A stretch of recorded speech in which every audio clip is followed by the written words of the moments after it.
د پاکستان او طالبانو خطرناک توافق آیا د هیواد تجزیه د کندهار څخه پیلیږي؟ د ویډیو تر پایه پاتې شئ ترڅو په دغه مهم خبر شئ.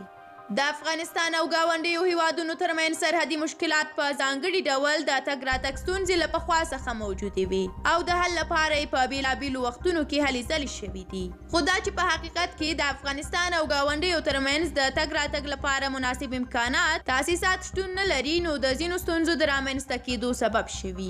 دا هم باید یاد کړو چې په ځینو وختونو کې بعضې ګاونډیانو په دې برخه کې په شعوري ډول ستونزې راولاړې کړې وي او په افغان حکومت فشار اچوي. تازه د چمن او سپین بولدک ترمنځ په پرته دروازه همدا د ګڼې ګوڼې ستونزه وه.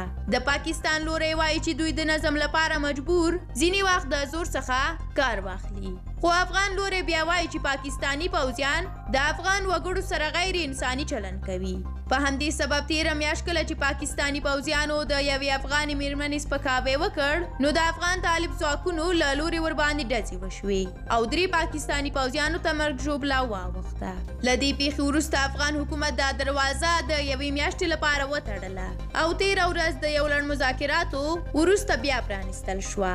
د طالبانو او پاکستانی لوري د ترسره شویو مذاکراتو په پایله کې پریکړه وشوه چې د کندهار ولایت اوسیدونکي به پرته له ویزې یوازې د پیژندپاڼو سره کولی شي چې پاکستان ته سفر وکړي او د نورو ولایتونو اوسیدونکي مجبور دي چې د پاکستان ویزه ولري. خو پوهان وایي چې دا پریکړه د افغانستان لپاره ډیره خطرناکه ده. یوازې کندهاریان د پیژندپاڼو سره پرېښودل په اوږده وخت کې پاکستان ته د کندهار په هکله د بېلابېلو دعوو حق ورکوي. په ټولنیزو رسنیو کې ځینې هیوادوال په دې اند دي چې دا پریکړه په حقیقت کې د افغانستان تجزیه د کندهار څخه پیل کول دي. په ټولنیزو رسنیو کې خو ځینې هیوادوال بیا په دې اند دي چې دا پریکړه په حقیقت کې د افغانستان تجزیه د کندهار څخه پیل کول دي.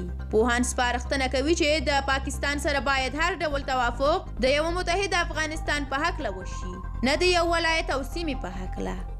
درنو لیدونکو ډیره زیاته مننه چې ویډیو مو تر پایه ولیده. له سوله افغان یوټیوب چینل څخه نورې ویډیوګانې هیرې نه کړئ. په دې اړه که تاسو هم څه وینا غبرګون لرئ نو کولی شئ په کومنټ کې راسره شریک کړئ. تر بیا او بلې ویډیو ښه وخت ولرئ. د خدای په امان.